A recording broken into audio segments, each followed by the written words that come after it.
always good when you get a fired up Chris Hassel leading you into fantasy football today. That's right, we're talking fantasy football here. We're fired up as well. We're going to talk about some wide receivers on today's show. I'm Jamie, that's Heath, that's Adam, that's Dave. We're going to break down the NFL draft from a wide receiver perspective, tell you about some guys who have their stock on the rise, more from a veteran perspective, and some guys who have probably seen their stock fall a little bit thanks to these rookies coming into the NFL draft. There were actually 37 wide receivers drafted in the 7 rounds of the NFL draft. That's 15% of all players drafted over this past weekend are all playing wide receivers. Shows you the need for pass catchers in the league. We're going to break that all down. We also have Darren Waller joining us. The Raiders tight end is going to give us an inside look, hopefully so, on the rookies that have been added to Las Vegas, as well as what Waller's outlook could be. So looking forward to catching up with him in a little bit. But let's talk about these wide receivers now and look at the rookies and the players who are coming into the NFL. Here are the first 10 wide receivers who were drafted in the NFL draft, starting with Henry Ruggs to the Raiders with the, I think it was the 13th overall pick that he went in the first round, 12th overall pick to the Raiders. Jerry Judy, Ceedee Lamb, Jalen Reagor, Justin Jefferson, and Brandon Ayuk round out the first round. Then you see the guys taken in the second round, T. Higgins, all the way down to KJ Hamler. We'll talk about some other second round picks as well, but these are the first 10 wide receivers off the board. So let's give an inside look about what these guys could do for seasonal leagues, for dynasty leagues. I'm going to give each of the guys one of the top wide receivers and have them make their case why this guy could be the best. So Heath, you kick us off. Tell us why Jerry Judy could be the best wide receiver in 2020, and then maybe what his dynasty value is moving forward. Absolute technician of a route runner, lands in a spot in Denver where they had a number one, I would say before this draft, a clear number one in Cortland Sutton, but Sutton doesn't have the same pedigree that Jerry Judy does. So there is an opportunity for him to go in there and by mid-season earn number one wide receiver targets in year one. There are not too many wide receivers in this draft that have that opportunity. And if he gets those type of targets in year one, he could produce like a top 15 fantasy wide receiver. He's just that good. I went back and forth with he and Lamb before the draft, settled on having Lamb one spot ahead of Judy. Judy's now one spot ahead of Lamb in my dynasty rankings at number 23 and number 24, just because I think it's more likely in Denver that Judy can have an immediate fantasy impact. Lamb may have to wait a year or two. Do you feel that way about 2020, though? Judy better than Lamb? I've got Judy as my number one wide receiver in the redraft class as well, with Lamb right behind him. They're 1 and 2 for me there as well. Okay, just wanted to make sure. Adam, what about Lamb? Can Lamb be the best guy in this class for 2020 and then maybe for Dynasty as well? Yeah, you can. I mean, you look at Ceedee Lamb. He was my favorite wide receiver coming into the draft. He's a yards after catch. Look at the yards after catch. Ridiculous. He's the yak daddy, Jamie. And now he's the third wide receiver. So we think he's the third wide receiver on Dallas. But you know what? He's not going to get a lot of coverage if that's the case. And he might be better than Michael Gallup. I don't think he's going to be better than Amari Cooper right out of the gate. Look, Randall Cobb and Jason Witten had over 160 targets last year, so those are gone. There's still opportunity for a third guy. I don't think he's going to have a great rookie season because it is a crowded situation, but he's my favorite prospect, so he could definitely be the number one guy. And the future looks okay for him too because they're not that committed in terms of guaranteed money to Amari Cooper as our Jason LaCanfora was laying out after this year. So I don't think it's a bad landing spot for Ceedee Lamb. Long term, I don't think it's great for 2020, but he's so talented, you might just get a special year out of Ceedee Lamb.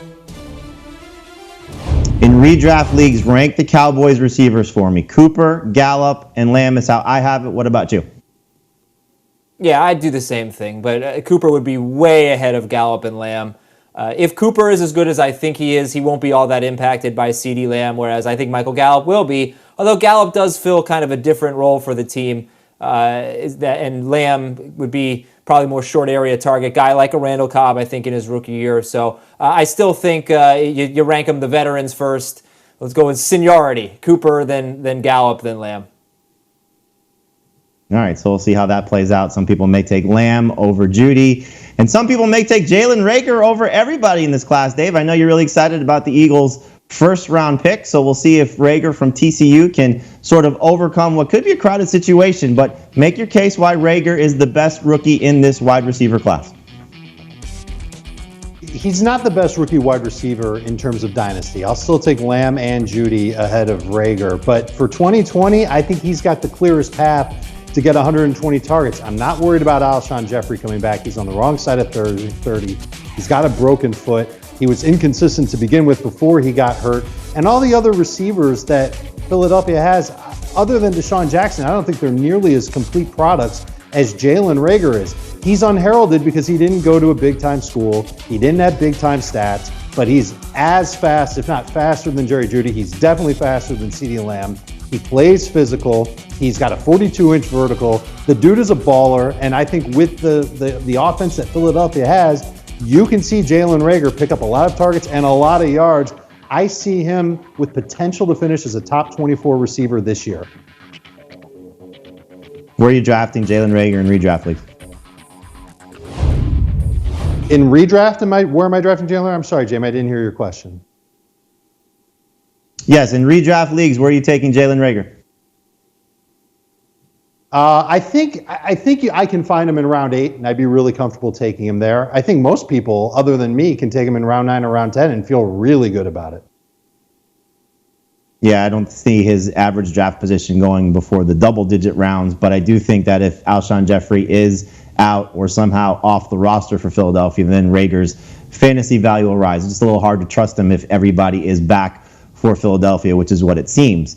Henry Ruggs, however, is going to be in a situation where he could be in a crowded receiving core. We're going to talk to Darren Waller about Ruggs and his fantasy outlook, but a lot of people seem to be putting him third behind both Lamb and Judy, or behind Judy and Lamb, whatever order you have. But Ruggs was the first wide receiver taken. A lot of people comparing him to Tyreek Hill, rightfully so. Fast guy, small, but can make a lot of plays, tougher, I think, than people think, and probably can run some different routes than people think. The problem is, will Derek Carr enhance his game? Well, Carr does throw a nice deep ball, but we'll see if he's going to have the chance to make those plays down the field. I do think Ruggs has the chance to be the number one wide receiver in Las Vegas right away. Does not mean he's going to be the number one pass catcher. Similar to Reagor behind Zach Ertz and the tight ends in Philadelphia, Darren Waller, who will probably tell us he's the best wide receiving option on the Raiders, better than Henry Ruggs right now. But I think you'll see most dynasty drafts, most rookie-only drafts, with the receivers in order of either Lamb or Judy, Judy or Lamb, and then Ruggs most likely the number 3 guy. Let's take a look at some of the other guys that were in the top 10. You have Brandon Ayuk, again, the last first-round pick going to San Francisco. You have guys like T. Higgins, Laviska Shenault, guys that end up in good spots. I want to ask you guys about that group. So, Adam, we've talked a lot about Deebo Samuel being the number 1 guy in San Francisco. What do you think about Ayuk's fantasy value for 2020 and then beyond? This is a real mystery for me, Jamie. I got to be honest with you. I mean, not only do they have Deebo Samuel, obviously George Kittle. They're a very run-heavy offense. I do expect the 49ers to throw the ball a little bit more. They're also getting some wide receivers back, guys who missed last season.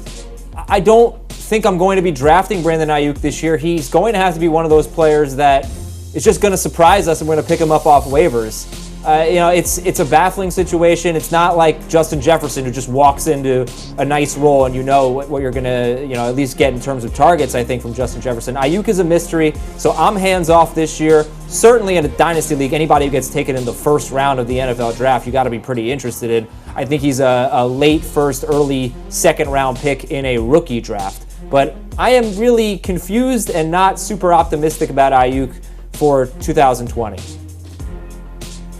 I think a lot of people probably share that sentiment. The one thing to keep in mind is like Deebo Samuel, is he really one of those alpha dog number 1 guys? Again, a situation where the tight end is going to be the dominant pass catcher on the team, and we know the 49ers run the ball. But if you do look at what teams covet, word out of San Francisco is that had they gone a different direction with the 13th overall pick, they had Ayuk third on their board behind both Javon Kinlaw and Ceedee Lamb. He was their second wide receiver that they were targeting in this draft in terms of John Lynch and Kyle Shanahan. So they really wanted Ayuk. They got him, and we'll see if maybe he is the number 1 wide receiver ahead of Deebo Samuel. Probably not 2020, but could be beyond. Dave, we got a report from The Athletic that the Bengals view T. Higgins as a starter right away, or somebody at least is going to play, probably putting him ahead of John Ross on the depth chart behind A.J. Green and Tyler Boyd. I looked at it as Higgins as the Green replacement, that they were drafting a guy to take the spot of Green most likely in 2021. How are you viewing T. Higgins this year?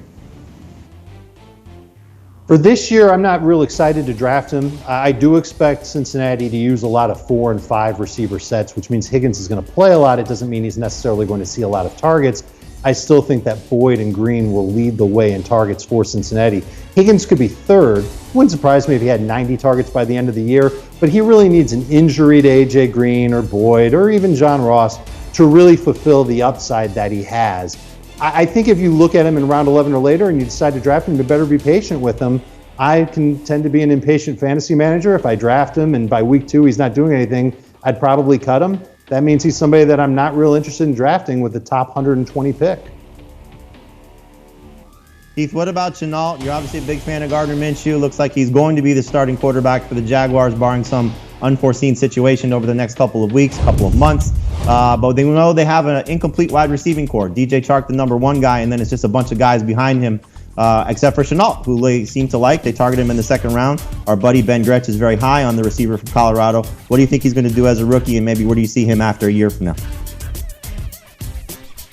I think it's kind of a similar situation to Juedy in that I think Shenault can come in and immediately be the second best wide receiver on the team. And I'm not so sure that there isn't a possibility he could overtake DJ Chark at some point. I do expect that he'll work closer to the line of scrimmage, but he can go deep as well. And the way the Jaguars have set this all up, that yes, they drafted a lot of defensive players. I don't expect their defense to be good. So they may throw the ball 600 times. There could be plenty of targets for Chark and Shenault to both be fantasy relevant. I don't have him ranked as a top 40 wide receiver, but he is definitely someone I'm targeting in the double-digit rounds of redraft leagues as a deep sleeper at wide receiver. And then he's also someone at the end of the first round of a dynasty draft I start considering.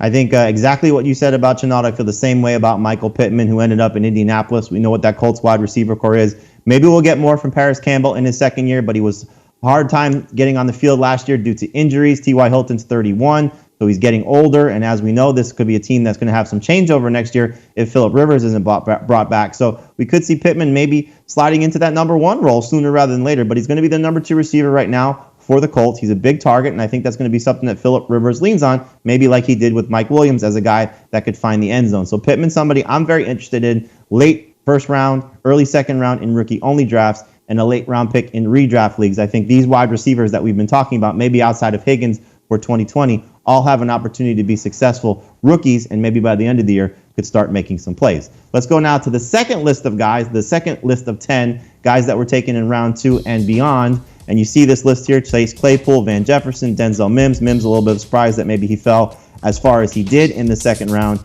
Brian Edwards and Lynn Bowden have a chance to make some plays for the Raiders. You see the other guys on this list: Anthony Gandy-Golden, one of my favorite wide receivers. I like the landing spot for him going to Washington. Could be fun to see how he does there. So, Keith, I want to ask you about Mims because I think he sort of belongs in the first class of guys just based on his opportunity with the Jets. Talk about Mims and what his role could be for New York, for Adam Gase, for Sam Darnold, and could he surprise some of us and maybe become a starting fantasy option this year? I think he absolutely could, as long as Brashad Perryman is not the receiver that he showed the last 4 weeks of 2019. There's a huge opportunity for Mims to be the number 2 in targets to Jamison Crowder, and maybe the number 1 in terms of production, because Crowder is going to average about 9 yards per catch most likely. I think Mims could be their best red zone threat. I loved his game at Baylor. Big, he's fast. He could be the most talented wide receiver on this Jets team from day one. If he gets a full training camp and starts to pop, he could start getting drafted in the single-digit rounds. All right, so Dave, aside from Mims, going back to that same list that we just had, starting with Chase Claypool all the way down to Tyler Johnson, the next 10 guys that were drafted of the 37 wide receivers taken, who's your next favorite guy? And it could be somebody that you like maybe more than Mims, too. It's Chase Claypool. I don't like him more than Mims. I like the size and how he's just a unique body that the Steelers can use. And there's still a lot of questions about the Steelers' passing game. Is Ben Roethlisberger okay? Is Deontay Johnson going to take another step forward? How does Eric Ebron fit into this? I think Claypool might only be good for a couple of touchdowns over the course of the season. I don't know if there's necessarily another receiver on this list that I like in terms of breaking out, but Claypool could be a matchup nightmare for teams. And if he really seems to connect with Roethlisberger in camp, and shows in the preseason that he's ready for the NFL, more ready than we thought he was, that he could absolutely be a problem for defenses and a boon for fantasy drafters who take him with a late round pick. I'm more excited about him for 2021 than I am for 2020, but I feel you. He's in a good spot for what the Steelers like to do, and we are hearing some talk that maybe they're not going to sign Juju Smith-Schuster to a long-term extension, so maybe Claypool's role could grow as his career goes on after 2020. All right, so we're kind of checking off names here. Mims is gone. Claypool's gone. Adam's going to take the next guy on the list. And when I got word about the player that he chose, it just warmed my heart, because anytime I hear the school that he represents, which we're not even going to name, talk about the school that I represent, the Florida Gators, I get really excited about it. So go ahead, Adam. Who you got? Van Jefferson for the Los Angeles Rams. Look, how much do you trust the Rams coaching staff and Sean McVay? Okay, because they took Jefferson earlier than he was projected to go. They took him in the second round. They took him right ahead of Denzel Mims. Mims went 2 picks later.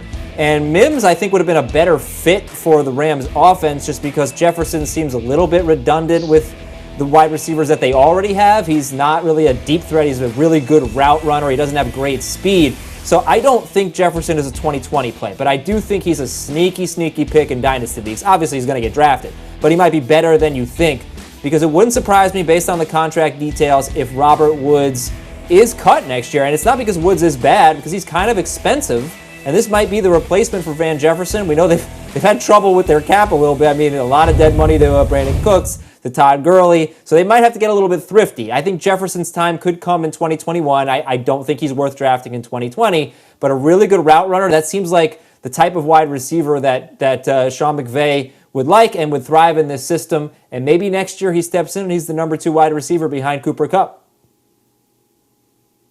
Could be. They have to replace Brandon Cooks for this year too, so we'll see how that happens for maybe Jefferson or a guy that Heath liked when he was drafted, Josh Reynolds, and we thought Reynolds maybe have an opportunity to step into that role, which he still could, but I think the investment in Jefferson kind of tells you that they want to maybe push him forward a little bit and give him the chance to win that number 3 role. So again, we went about this exercise kind of checking off names, and as we get down to the last person that gets to talk about somebody, Heath got the final straw. So of all the guys that we've talked about, you can't talk about any of them, Heath. So you get the last group of guys that are available, including the ones that were drafted after the first 20. So you got 17 guys that we haven't even named that you could choose from, along with the other guys that we haven't talked about on those lists. Go ahead. Who's your favorite guy? Yeah, I'm not going with one of the 17. I'll go with Bryan Edwards. I think that he has an opportunity in Oakland, not in 2020, but beyond that, because Tyrell Williams is not owed any money after 2020 to kind of take over that role. He could be the biggest wide receiver. He could be the red zone threat. And I think he has more skill than where he was drafted. So Bryan Edwards, especially if they get a new quarterback in 2021, could really be a guy to draft, stash for a year, and then unleash. It's going to be fun to see how this Raiders offense operates, and who better to break that down than the guy who's going to join us next, Darren Waller from the Las Vegas Raiders. He's going to tell us about Edwards. He's going to tell us about Ruggs. He's going to tell us about Bowden. He's going to tell us about what Heath alluded to, maybe a quarterback controversy with the Raiders. I'm going to ask him about Derek Carr versus Marcus Mariota coming up next here on Fantasy Football Today.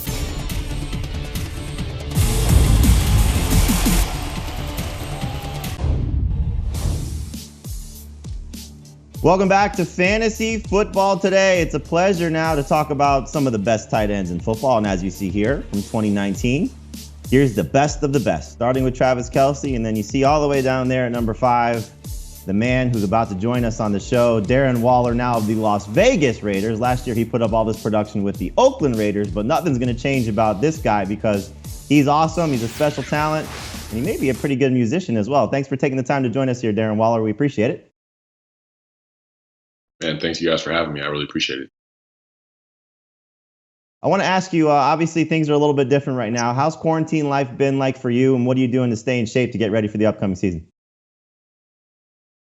Quarantine life is definitely different. I'm a homebody naturally, but it has been different. It's forced me to change up my workouts a little bit, gyms closing. So I've been mostly on a TRX outside at an elementary school as far as weightlifting and doing like some hit circuits in the street at the school. But I've been able to hit the field, catch balls, get some route work in. But yeah, it's changed a little bit, but it's given me a lot more time to focus on things I like to do outside of football. Are you already in Las Vegas, and what's this move like? I mean, clearly, again, like you said, it's a little bit different times with what we're going on with in the country, but team moving from Oakland to Las Vegas, you're already set up in Vegas, set to go? I actually have my place in Vegas set up. I'll be going out there Friday, so I'll be going out there and staying out there until further notice. Hopefully, we'll be getting things rolling soon, but I'll be out in Vegas in a few days. Is it going to be a unique experience going to Las Vegas and just that whole atmosphere? Have you thought about that much? I'm sure you've been asked about it a lot. Yeah, I've thought about it a lot. The people are there are really excited about having us there. You see the energy that they have for the hockey team, and then just us coming in, they've welcomed us with open arms. So I'm excited about it. It's going to be a lot of opportunities for us just to, build a new foundation, build a champion, build a winner in this new place. Even though we've already done that in Oakland, so just try to carry that tradition on and just take advantage of this opportunity. Man, it's going to be a lot of fun, a lot of great support behind us. So we just going to help put that product on the field. You have some new players joining you in Las Vegas after the NFL draft, and I just wanted to ask you about some of your new teammates. Clearly a lot of firepower being added on offense when you get guys like Henry Ruggs, Lynn Bowden, Brian Edwards. Can you talk about what those guys are going to bring to the offense and just what it means for the Raiders team in general? All those guys are explosive players. They bring their own dynamic ability to the game. Excited about playing with all of them. That's just, what we need. We're just trying to get the firepower to, compete in that division because everybody in that division got better. And, there's no off days any Sunday. So, we're just, the more weapons you have, the better. And I'm excited about adding those guys to the mix of the good players that we already have. And, we're looking forward to, accomplishing a lot this year. I know those guys are going to help us. How do you think it's going to impact you in the offense? Because obviously, adding 3 receiving threats, you led the team last year in targets, receptions, receiving yards. What do you think these guys are going to do to either help you or maybe, change your game a little bit? I think they're definitely going to be different.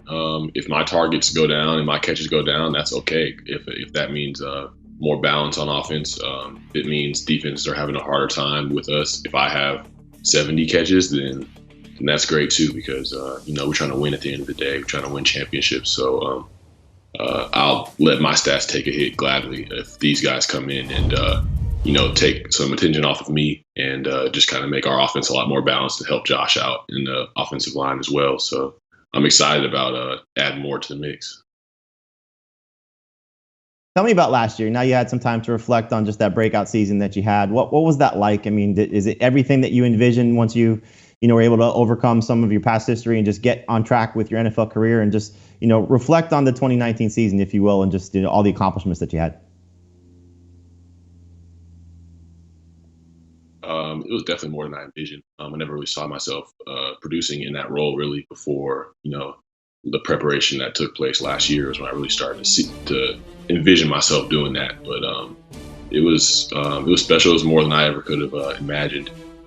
And I'm just thankful for the Raiders for giving me that opportunity to just go out there and just be consistent, because I was never really available for my team before that point, and just to, battle through some injuries that I had and, just to continue to, just be that consistent football player that, I'd never really been to that point. So to put that on tape and just to be there for my teammates was the most gratifying thing.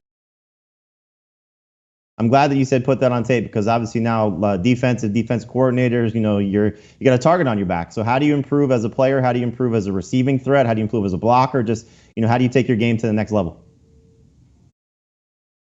I think it's all in the details. I think it's all in not letting complacency creep in.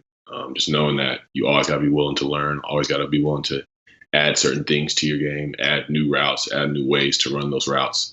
So guys can't just, pinpoint on you and say you're one thing, he just does this, he just does that, and they can just sit and wait on it. Just keep them on their toes by the way that you prepare and by the way that you just add to your game each and every year. So that's what I'm trying to do, and not just be someone that's just a flash in the pan, but someone that is consistently getting better. You had a great rapport with Derek Carr last season. Obviously, the team brings in Marcus Mariota, who's got clearly a pedigree, former starter with the Titans. Do you anticipate any sort of quarterback battle, or is it just Derek's job and see how it goes? I see it's Derek's job until further notice. Of course, Marcus coming in is a very talented quarterback and brings a lot of different things, dynamic abilities of his own to the game. And that room, they're going to push themselves, just as every other position room on the team is going to push themselves. And that's going to bring the best out of everyone. And however that unfolds is how it unfolds, and it's going to be better for the team if that's Marcus coming in situationally. I know that'll be what's best for the team. I know John and Coach Olsen will help handle that, but I believe it's Derek's job going forward. But I know Marcus was brought here for a reason. I know whatever role he's in, he's going to make us better as well. I want to go back, to your success from a year ago. Do you sort of pay attention to the other tight ends around the league? Obviously, the Super Bowl had two of the best ones in the game with George Kittle and Travis Kelce. You've put yourself in that group, with guys like Zach Ertz, Mark Andrews, another nice young tight end who's coming along. Do you sort of look at the landscape of tight ends to sort of see how these guys are performing, maybe take some things from their game and sort of compare yourself to those guys yet? Yeah, absolutely. Mondays during the season is basically like a film day for me. Like Mondays and Tuesdays, like the time I would get a little bit off after the game. I'm watching, Kelsey and Ertz, every game that they played in last year, and picking up on things from Kittle or just any tight end that comes across the screen. Frank, our coach, puts together a tape of good plays that tight ends around the league make, and so we're always picking from anyone's game, from no one that you may recognize the week before, and you're getting to know that he's a pretty good player as well. But yeah, those guys, all those guys at the top, I'm watching them. I'm taking things from their game, and that's what I got to do to get better and to have the consistency that they've had. How much are you looking forward to learning from somebody like Jason Witten, who clearly is a Hall of Fame caliber tight end and has done it all, joining the roster now? What do you think he's going to bring to the table and certainly help you in that tight end room? I think it's an incredible blessing to our team, to me, and to Foster, to all the guys in our room that are in the positions that they are in their career. Just to have a guy of that caliber come in with all that knowledge and experience, and already willing to share it with us all, like from the get-go. It's just outstanding, really. I'm just going to be quiet and keep my pen and my pad out and take notes and ask questions as much as I can, because you don't get that opportunity that often. Well, it's gonna be fun to see how you guys work together. And you said you're gonna take out your pen and take some notes. I know you like to write down some tracks as well. So I saw your rap video on YouTube. Why don't you tell us about what you're doing with music and where people can find out how to check that out? Yeah, I just uploaded a music video on Saturday for my song. It's an abbreviation. It's SHSW, but it stands for Somehow, Someway. It's off a project called Wall Street that I released on my birthday, which was 2 days prior to our week 2 game in September. And, music for me has just been, a positive outlet for me in like my dark times a few years ago. And I just, started rapping into my Apple EarPod headphones, into my MacBook. And then it just kind of progressed to rapping in my closet. Then I started really going to a studio and just kind of gaining confidence in what I do. But for me, it's just really, I just love making music. And, for a while, I didn't even really want to put it out, but I think music's meant to be shared. So I'm sharing it with the world now. And they can find that on YouTube, just searching Somehow, Someway, or search your name. Oh yeah, sorry. Just type in my name is D Wall, D space Wall, WALL, and the song is SHSW. Just search that on YouTube and it should pull right up. Well, I guarantee people will enjoy it. They certainly enjoy watching you play football. We're looking forward to the upcoming 2020 season and watching you perform for the Las Vegas Raiders. Darren, thank you so much for taking the time to join us here on CBS Sports HQ. And thank you guys for having me. I really appreciate it. So there you have Darren Waller talking about the Raiders and what's coming up for them this season as they move to Las Vegas. And here you see where we have them ranked. The consensus PPR rankings for the upcoming 2020 campaign. Waller coming in at number 5. So, Dave, there's your boy talking about the outlook for the Raiders. What could be the problem maybe for him this year with the additions of Ruggs, Bowden, Edwards, and still having Renfro and Tyrell Williams on the roster? Yeah, I mean, they added all these wide receiver pieces. It's going to make it hard for Waller to have the types of targets he had last year. He had nearly 120 of them.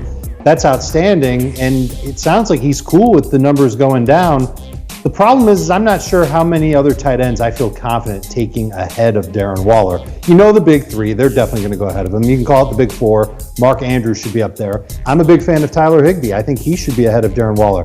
But as for Austin Hooper, Rob Gronkowski, I'm not sure if I'm ready to take those guys ahead of Waller, especially in a PPR league. I still think he can catch 60 passes, and he should be able to come up with more than 3 touchdowns, even if he only catches 60 balls.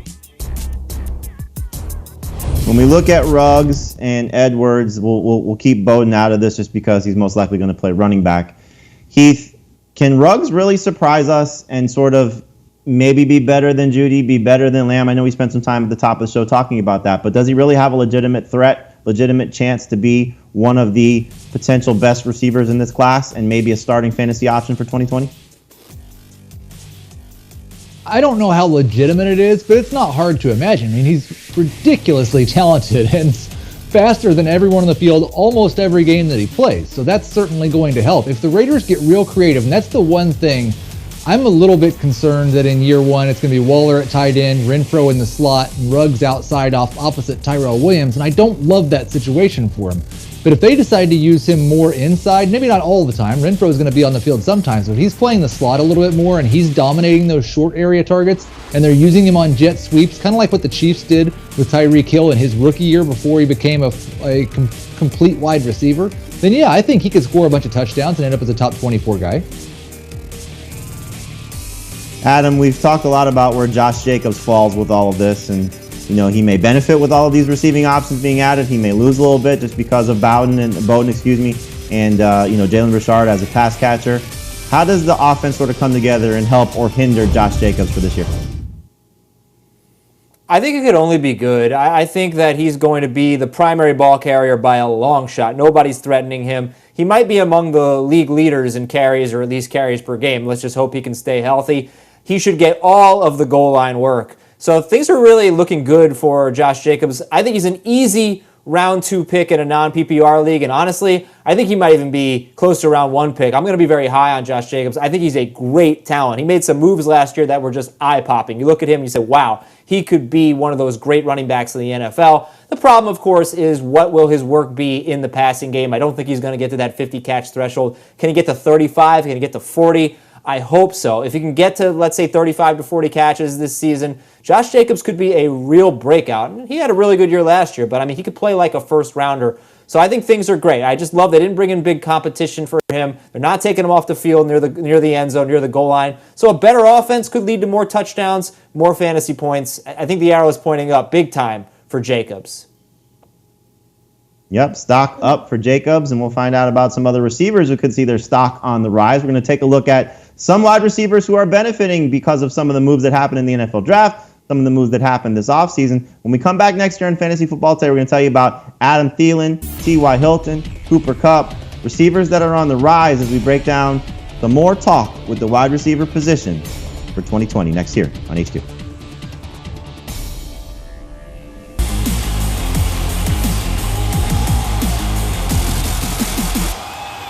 Welcome back to Fantasy Football Today. We're taking a look at wide receivers who have seen their stock on the rise thanks to either the NFL draft, some moves this offseason, maybe quarterback change. And here's a list of the guys that we sort of put together. I texted all the guys last night. I said, give me the guys you think that have seen their stock rise. Here's the list we came up with as a group. So you got Adam Thielen with Stephon Diggs gone. The 2 Texans guys benefiting with DeAndre Hopkins gone. Hilton, Cooper, they've seen some additions by subtraction. Quarterback change for Hilton helping him out. DJ Moore, maybe the same thing. Seattle's guys, hopefully going to see a better offense. Anthony Miller and Allen Lazard, not a lot of competition for targets for the secondary receivers there in Chicago and Green Bay. So let's talk about the guys in Houston. Brandon Cooks, Will Fuller, again, no DeAndre Hopkins. Dave, how good can those guys be as the lead weapons now in the passing game for Deshaun Watson? Well, how good can they be? They can be amazing, but they're going to have to stay healthy for 16 games and try and contribute on at least an every other game type basis. We've seen that before from Brandon Cooks, and that was really a 4-year span where half his games were great, the other half left you a little disappointed. He could do that again, I suppose, and that's why I think he's in the conversation as a number 3 receiver in fantasy. At least you can draft him that way, and he might be able to finish the year as a number 2, provided that he doesn't get concussed, he stays healthy, et cetera, et cetera. Fuller's a little bit of a different story. We know what his upside is. He could be a top 10 receiver if he could just continue to catch deep balls week after week. But last year, really only had 1 great game and was banged up or not utilized enough in the others. So he makes me more nervous. I think I'd rather have Cooks than Fuller. Both of them have downside. Both of them have pretty good upside. Keith, which one are you taking first, Cooks or Fuller in redraft leagues? Can you just tell me which one's going to play the most games? Because that's the guy I'd like to have on my team. I've got Cooks 1 spot ahead of Fuller. I do think what he's shown us in the past in terms of, he was inconsistent on a game-to-game basis, but 4 straight seasons as a top 15 wide receiver. If you could guarantee me that Brandon Cooks was going to play 15 games this season, I would rank him as a top 20 wide receiver, but I'm terrified about the injury risk. Yeah, the concussions, 5 noted concussions. We'll see if that becomes a problem for him as his career moves on. T.Y. Hilton is somebody that Adam Azer takes in all of our mock drafts, unless, of course, Heath ruins it for him and takes him first. Those two guys seem to be fighting over T.Y. Hilton this offseason in our mock drafts, but Adam is the guy that's sort of carrying the flag for T.Y. Hilton to have a bounce-back year. So, Adam, tell us what T.Y. Hilton can do now that he has a new quarterback. Well, you just look what he does with Andrew Luck. The last 3 seasons he's had Andrew Luck, he's been top 12, he's been number 4, and he's been top 14 among all wide receivers. So, in between that, he's had absolutely terrible quarterback play. You can't judge T.Y. Hilton based on last year. He averaged 11.1 yards per catch. He's a yards per catch stud. He's usually around 16 or so, or even above 16. So he makes big plays. Can Phillip Rivers give you a top receiver? Yes, Keenan Allen's a top receiver every year. He's a borderline number 1, maybe high at number 2 wide receiver. Can he give you yards per catch? Yeah, Mike Williams gets a ton of yards per catch. So I think Hilton is going to be great with Phillip Rivers. He just needs to stay healthy. I'm more worried about him staying healthy because Brandon Cooks, look, it's concussions. I know that's scary. You never know what his future holds if Cooks gets another concussion. But with Hilton, it's different types of injuries. It's the more nagging injuries, the ones that you would expect to recur. And it does seem like he might be breaking down a little bit. That's my only concern. If you're telling me that he's going to stay healthy and play even 14 games, I think he's going to be worth a round 4 pick. And maybe I'm the only one who's taking him there. Maybe Heath is. I think Hilton's great value right now. I think you guys are on the right path with him. The one concern that I have is if Paris Campbell's healthy, if Michael Pittman's legit, and we know that they want to run the ball, and sort of the indication with the NFL draft tells us by taking Jonathan Taylor in the second round while keeping Marlon Mack and obviously what Nyheim Hines can do, as well as a pass catcher out of the backfield. I just wonder if he'll get to the heights that he was at when Andrew Luck was at his best and they were throwing the ball a little bit more. So that's what the concern I have for Hilton. Also, again, being what his age is and the health concern. So that kind of keeps him in the round 5 range for me. But if he does play at his best and everything sort of clicks for him, he could be a round 3 type of value, even better, depending on what we've seen from him in the past. All right, so we've got those guys sort of locked down. I want to talk about the outlook for the 2 Seattle guys, Heath, because we've talked about pace of play. We talk about formations and styles and things that these teams like to do with offense. And Seattle hasn't shown us that they want to play up-tempo and put the ball in Russell Wilson's hands and allow him to throw at the level that would probably enhance these guys. But maybe that's something we could see happen this year. Well, it's certainly something Russell Wilson's asking for, and if I was the Seattle Seahawks, I would do what Russell Wilson wants. We can hope for that, but I think everyone loves to talk about the upside of DK Metcalf, and he has enormous upside. I don't want to discount that at all, but Tyler Lockett, since he's entered the league, has been one of the most efficient wide receivers in the NFL, and last year when we saw the targets finally go up over 100, something we'd been waiting for, I would have expected, man, that efficiency is probably going to take a hit. It didn't really. So I do think you look at the pace Tyler Lockett was on before he suffered that injury in San Francisco, and he looked like he might be a top 5 wide receiver. I think he still has that type of upside if Russell Wilson's pass attempts can go up by even 5 to 10%. It would not surprise me at all if both Lockett and Metcalf had top 20 seasons this year. Wow, that'd be nice to see it, certainly from Metcalf's perspective. He had a strong rookie performance. Dave, I know you're really excited about Metcalf. Tell us why. Because he's just a beast out there on the field, and I think he played better than expected as a rookie, and it's going to be impossible for teams to double-team him with Tyler Lockett on the other side of the field. And by the way, Seattle added Greg Olsen at tight end. They drafted another tight end. I don't think he's going to matter for fantasy, but they've clearly got a plan to try and juice up the offense a little bit more, whereas their defense has some huge question marks. Could the Seahawks become a team that gets into a lot of high-scoring shootouts in 2020? I think there's a pretty decent chance of that. And if that's happening, then Russell Wilson, like Keith said, is going to throw 5 to 10% more than he did last year. Could be even higher than that. And that means more targets all around, specifically for Lockett, but also for Metcalf. I think he's got some sick upside, which is why I don't mind taking him with the top 50 pick. A couple of other receivers who benefit without the team adding, at least in free agency or the NFL draft right now. You got Anthony Miller in Chicago and Allen Lazard for the Packers. Heath, I believe you said on a recent podcast that you would take Lazard over all of the rookies so far. Is that correct? That is correct. And the main difference between Lazard and Anthony Miller is who they have throwing the football. It's a lot better to be the number 2 wide receiver for Aaron Rodgers than number 2 wide receiver for Mitchell Trubisky or Nick Foles. So I do think Lazard has a chance to be a top 35 guy. Miller probably has a little bit more talent than Allen Lazard does. We haven't really had a chance to see it because of injuries and quarterback play. He's a good pick in the double-digit rounds, but I still think that Anthony Miller might need an injury to Allen Robinson, with as low volume as this pass offense is going to be in terms of yardage.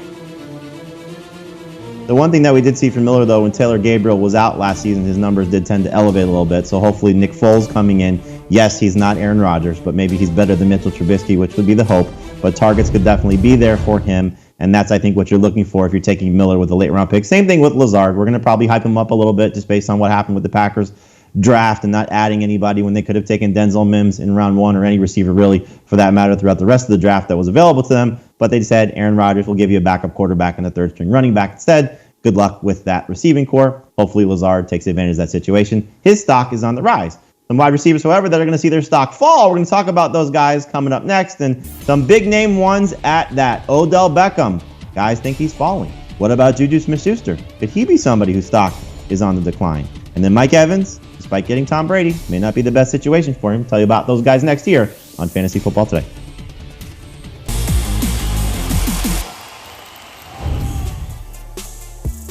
Welcome back to Fantasy Football Today. We're taking a look at wide receivers who have seen their stock decline a little bit this offseason, whether due to free agency, NFL drafts, and quarterback changes. And here you see some big names from Odell Beckham all the way through to Mike Evans. Beckham getting more company. Quarterback changes, hurting Julian Edelman, for example. Change of scenery for DeAndre Hopkins. Keenan Allen losing his quarterback. Von Diggs will talk about why he might be a stock down. So let's start with Juju Smith-Schuster here and why his stock could be on the decline. Adam, I don't necessarily agree with this. I know Dave thinks that his stock is going to fall. Can you make a case why Juju's stock is going to be on the decline despite the fact that he's getting Ben Roethlisberger back? Not really. Pretty optimistic about Juju Smith-Schuster. We were drafting him, around the 1-2 turn, around 12th overall in PPR leagues, maybe a little bit later than that, but why not? Why not get right back to that? Look at Brock Osweiler, what he did to DeAndre Hopkins. Okay, Hopkins bounced back the year after that. He's been amazing since. So I'm totally optimistic about Juju Smith-Schuster. I don't think his stock is down. I think you got to be a little bit nervous because he had such a bad year last season. You would think if he was a great wide receiver, he could have done better, even with the terrible quarterback situation. So he goes from being an end of round 1 pick in a PPR league to an end of round 2 pick. But I'm still pretty optimistic about Juju Smith-Schuster. Great opportunity to bounce back. Still very young, certainly in his prime. And hopefully Big Ben has one good season left in him. Well, as we pull back the curtain and tell you this was supposed to be Dave's topic, and we're having a little trouble connecting with Dave, so Dave was the one that listed Juju as a stock down. But as you see here, I like him. I think Heath likes him, and I think Adam, as you can tell, likes him as well. So we'll have to wait for another episode of Fantasy Football Today for Dave to defend why Juju's on the way down. Heath, tell me why the stock is down for Hopkins and Kirk. Yeah, I think for DeAndre Hopkins, he goes from a situation in Houston where everyone loves to make fun of Bill O'Brien, the general manager, but Bill O'Brien, the number 1 wide receiver coach, has been fantastic because that offense just peppers Hopkins with more than 10 targets per game year after year. That's not what we've seen from Cliff Kingsbury offenses in the past. It's not called the spread offense because you want to throw 175 targets to one guy. They are going to spread the ball around. And with Larry Fitzgerald, sir, he's not going to get 120 targets anymore, but he's probably going to eat up 90. You are probably going to see 100 plus go to the running backs. I just don't think there's an opportunity for Hopkins to get quite the same target share he's had in the past. And I don't think we have any reason to believe that Kyler Murray is currently as good a passer as Deshaun Watson. So it's a small downgrade in quarterback. It's a small downgrade in volume. And for Kirk, it just crushes the upside. Yes, he could still get 115 targets. If he's as good as he was last year, that's not going to matter because he was awful on a per target basis last year. So he has to bounce back and he has to earn a target share that's just probably not available in this offense. I agree that Kirk's upside is crushed, and I even agree that you could say Christian Kirk's stock is down, but I think his value is going to be up because I think people are going to overreact to this with Christian Kirk. Whereas I'm kind of excited about Kirk as a number 2 wide receiver playing, I guess, in the shadow of DeAndre Hopkins. I just don't think Christian Kirk is a number 1 wide receiver. I thought he was going to be overdrafted this year before the DeAndre Hopkins trade. So now they bring in Hopkins, and everybody's pretty much down on Kirk. Doesn't seem like people really want a lot to do with Christian Kirk. But throw out his rookie year, you had Josh Rosen there. Last year, yeah, it wasn't a great season for him. It really wasn't. But you got to hope that this Cardinals offense takes a big leap. Second year with Kyler Murray, second year with Cliff Kingsbury. Being that number 2 guy to Hopkins, I think will suit Christian Kirk pretty well. And I think he's going to be a pretty good value. I mean, I think you guys have him ranked right around 40th at wide receiver, which is fine. Makes sense. but I think he's going to return some pretty good value and be someone that you could feel good about as a flex. All right, more wide receiver debates coming up on our Fantasy Football Today podcast. You can check that out wherever podcasts are found. We'll get more into wide receiver talk, running back talk as well throughout the course of the offseason. Thanks for watching Fantasy Football Today. It was fun. Want more of the Fantasy Football Today podcast and nonstop year-round fantasy advice? It's simple. Hit the subscribe button and hang with us all throughout the year.